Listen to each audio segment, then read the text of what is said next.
Go ahead. Saan yung video? Kuha ka rin ninyo? Talaingon po. Talaingod? Salman. Okay, sige. Pakiplay ng video.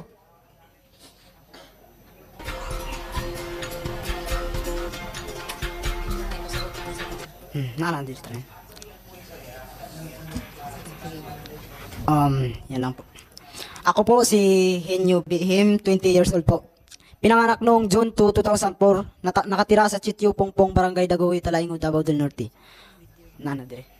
Kasalukuyang nag-aaral sa Santo Niño National High School, grade 12. Dumating ang mga NPA sa aming lugar at nagpatayo ng paaralang sa Lugpungan, Sitio Pongpong, Barangay Dagohoy, Talaingon, Davao del Norte. Libre ang lahat kasama na ang gamot, sabon, pagkain at matutulugan. Tinayo nila ang eskwelahan dahil walang paaralan at guro sa aming sityo. At itinayo ang CTCSM, Community Technical College of Southeastern Mindanao Incorporated. Pinagbilang lamang ako ng simpleng arithmetic bilang admission test sa pagpasok ko sa grade 6. Ako ay nag-aral sa STTICLC o sa Lupungan Tatano Ikanugon Community Learning Center Incorporated. Nag-grade 1 ako sa Nasilaban Elementary School at pagkatapos noon ay tumigil na rin ako sa pag-aaral. Noong 2015, sa edad ng 11, ako ay pumasok sa salupungan sa aming sityo Pongpong, Barangay Dagohoy. Sa ika-6 na baitang, pagkatapos ng assessment test, ang aming punong guro ay si Ginang Niraya, principal ng STTICLC. Si Ma'am Charlene Sawit, isang volunteer teacher, ang aking Filipino teacher. At si Sir Lazaro, nandito ngayon sa ating harapan. Manlatas ang aking guro sa Araling Panlipunan. Abakada ang unang ituro sa amin ng aming mga guro at kapag natuto na kaming magsulat, magbasa at magkwenta, ay tuturuan na nila kaming magalit sa gobyerno sa pamamagitan ng tanong na, bakit may mahirap? Bakit hindi makakain ng 3 beses sa isang araw? Sir Marcial Rendon, isa ring guro. Minsan masaya sa aming eskwelahan dahil mayroon kantahan, revolusyon song, at itinuturo din ang katutubong sayaw habang may hawak na piking armas. Si Kaylo Buntulan ay aking tiyuin at leader ng vice chairman ng Pasakaday sa Lupungan, Kalimudan, kung saan kami ay isinasama sa Maynila upang magrally at siya ay namatay sa isang engkwentro noong 2019 sa Barangay Kipilas, Kitaw-Taw, Bukidnon. Kahit isang bisis lamang kaming pumasok sa eskwelahan ay siguradong pasado kami at may mataas ang grado kumpara sa ibang kaklase. Wala na kaming natutunan dahil palagi na kaming sinasama sa rally. Tuwing walang pasok, umaakyat kami sa bundok upang matutong mag-asimbol ng baril at mag-aaral ng kursong MKLRP, maikling kurso sa lipunan at Rebolusyong Pilipino. 8 oras sa pag-akyat ng bundok. Hindi kami nag-asimbol o humawak ng armas sa loob ng paaralan sa salupungan. Pero sa pag-akyat ng bundok, doon kami tinuturuang mag-asimbol ng baril. Ang iba naming kaklase ay hinikayat naming sumali sa NPA at isama sa bundok tuwing walang pasok sa paaralan.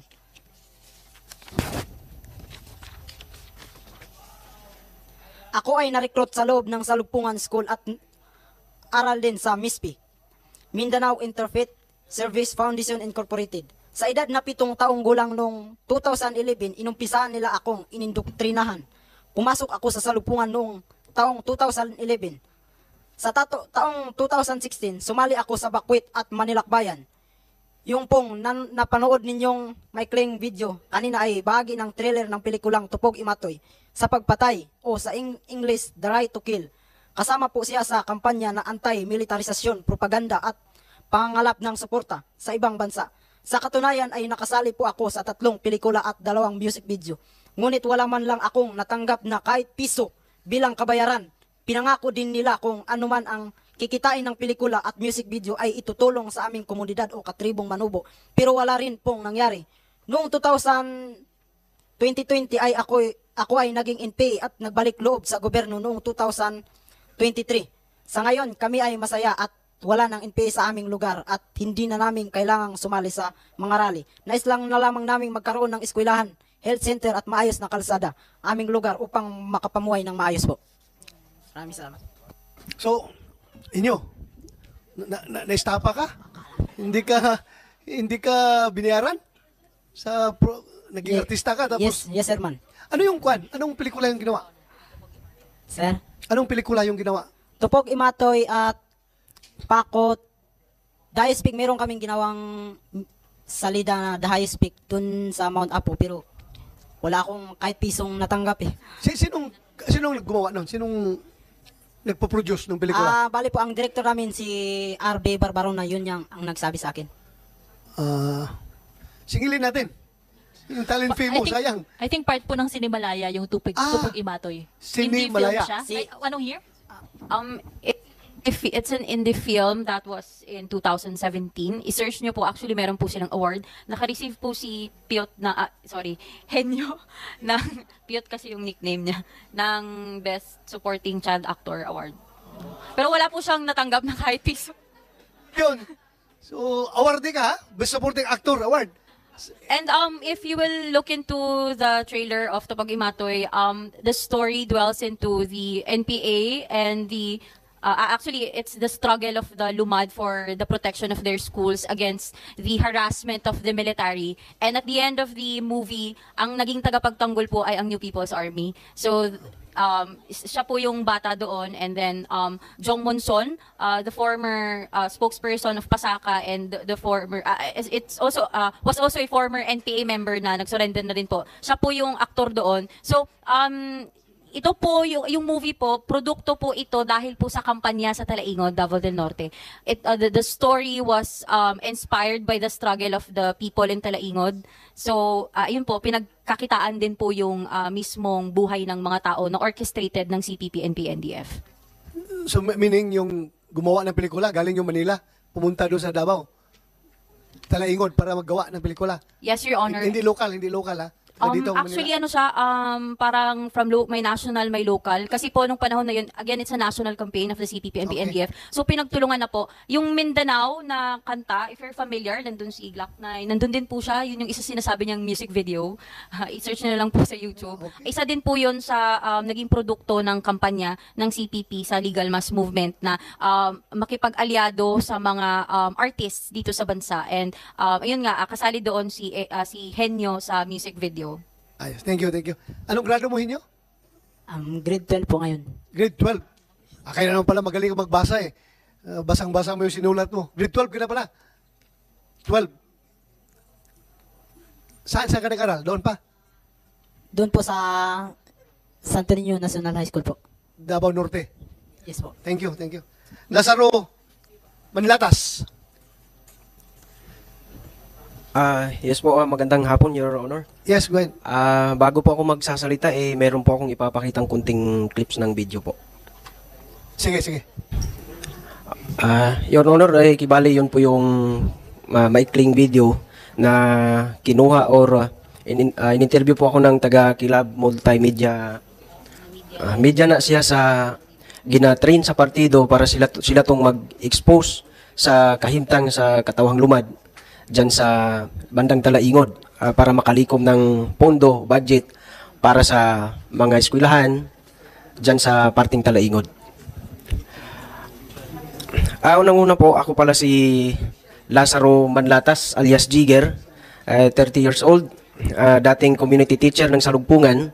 Ako po ay taga Talaingod, Davao del Norte. Ako po ay na-recruit bilang community teacher noong June 29, 2012. Dahil nga rin sa kagustuhan kong gusto kong tumulong sa mga bata doon sa bandang Talaingod na hindi naabutan ng eskwelahan galing sa ating pamahalaan sa DepEd na hindi nakarating doon sa pinakasulok ng mga sityo ng bandang Talaingod. So, unang-una, hindi ko po alam na yung paaralan na yun ay mismong partido pala ang nagpapatakbo noon. Kaya nirecruit ako ni Dato Duluman Dausay, siya yung spokesperson ng Salugpungan. Siya yung nag-recruit sa akin upang makapasok o tumulong sa kanila para magturo sa mga bata nila. Anong na-recruit na po ako noon, sa bawat meeting ng mga kasamahan kong teacher, kasama yung admin coordinator namin na si Lolita Muya, lagi nilang iparamdam sa amin yung lahat ng mga kakulangan ng gobyerno na serbisyo na gustong makuha ng tribo namin. Kaya mula noon ay medyo nasabi ko sa sarili ko na kailangan kong magtagal dito sa serbisyo kasi nga ito lang yung paraan para matulungan yung katribo ko bilang lumad. So yun, noong August 15, 2012 ay tinitrain na kami ni admin coordinator namin na si Lolita tinitrain kami paano kami magturo, ano yung ginagamit namin na yung mga module, yung mga paraan paano magturo ng mga bata. Tapos tinuturuan kami paano magbasa, magsulat, paano makuha yung atensyon ng mga bata. Ang pinakamasakit doon ay lahat na yung hindi, yung pang sisira ng gobyerno, yun yung binibigyan ng, ina-emphasize nila yung kakulangan ng gobyerno. Kaya yun yung dadalhin daw namin doon sa mga bata para mas lalong maintindihan ng mga bata na yun yung dahilan para magalit yung mga bata sa gobyerno hanggang sa ang pinakapangunahing target namin pag sa elementary, sa grade 4, dyan namin sinisimulan yung pag-recruit ng mga bata. Nung nangyari ng 2014, ng unang bakwit sa Talaingod, isa ako sa mga nag-facilitate sa mga bakwit kasama yung mga bata na dyan sa Talaingod. Dinala namin sa Haran. Yung Haran, yun yung tumatanggap sa mga nagbakwit galing bundok sa saang parte ng Talaingod. Dinala namin ang mga bata para mag-rally. Lalo na nung kinasa ng DepEd yung closure ng salugpungan, kami po yung nag-rally doon sa harapan ng mismong DepEd sa Davao. At dinala namin yung mga bata doon. At ang panawagan namin doon ay ipababa yung mga militar na nagkakampo o na dumaan o nagkakampo doon sa mismong sityo. Pero yung panawagan na yun, galing ng partido yun na kuan na pinababa sa amin na yun yung gagawin namin, yun yung ipanawagan namin para umalis yung ating security forces dyan sa Talaingod. Noong 2014, nagkaroon ng operation sa Talaingod, kaya tinawagan ako ng NPA para i-facilitate. Yun na, yung sinabi ko kanina na i-facilitate na yung mga bakwitser. Noong 2015, nagkaroon ng Cebu Lakbayan. Ako ang representative sa mga teacher ng salugpungan, kasama ko sila Dato Tungig, Jong Monson at iba pang organisasyon. Dala-dala namin ang mga bata na mga target naming bilang maging leader, yung mga potential na magiging leader pagdating ng panahon. Ang Haran, ayan na, nasabi ko na yung tungkol sa Haran kanina. Sa paaralan ng salugpungan, may mga subject din katulad ng English, Math, Science, Filipino at Makabayan. Bukod dito, binigyan din namin ng subject ng agriculture batay doon sa pangangailangan o pamumuhay sa aming tribo o katutubo dyan sa Talaingod. Sa taong 2015, dinala namin ang mga bata, pati ang mga magulang at mga dato. Yun, nagrally na kami doon sa DepEd nung panahon na yun. Dahil sa sunod-sunod na mga rally na kung saan ay nakasama ako at facilitate din sa mga bakwit, nakikita ko na hindi na pagtuturo yung aking personal na trabaho diyan sa Salugpungan School, kung hindi yun yung pag-recruit na mismo ng mga bata o pag-facilitate na ng mga bakwit, yun yung pinakauna na task ko diyan sa Salugpungan School. March 30, 2016, sinabihan ako ng aming admin na si Miss Lolita Simuya na kailangan ko na magtago dahil mainit na ako sa mga sundalo. Nirecommend niya ako sa organisasyon para sunduin na ng mga NPA. Nung panahon na yon ay pumasok na ako sa Kilusan at naging NPA. Habang nasa Kilusan ako, binomonitor pa rin ng mga commander namin na sina Eda Marie Montero, alias Mandy at Renato Lubguban, alias Jose, ang nangyari sa school. Noong November 20, 2018, pinapababa ako nila para tulungan yung mga teacher dyan sa Salugpungan na kausapin yung mga dato na hindi ipasara yung Salugpungan School. Pero yung mga dato doon ay hindi na nakinig sa amin. Kaya yun na, ang nangyari doon, si Ma'am Negi Dulasco, ang principal ng Salugpungan ng mga time na yun, nag-meeting kami, nagplano kami kung paano namin ipalabas yung mga bata na andun sa mismong sityo. Ang plano doon, ilabas yung mga bata, dalhin doon sa Haran. Sabi ni Ma'am Negi, wag tayong matakot kasi may susundo naman sa atin. Ang susundo sa amin si Franz Castro at saka si Satoru Campo. Yun yung susundo sa amin ng mga time na yun. Sa taong 2020, ako po yung nag-surrender sa nasa 56 IB upang magsimula ng bago at tahimik na pamumuhay.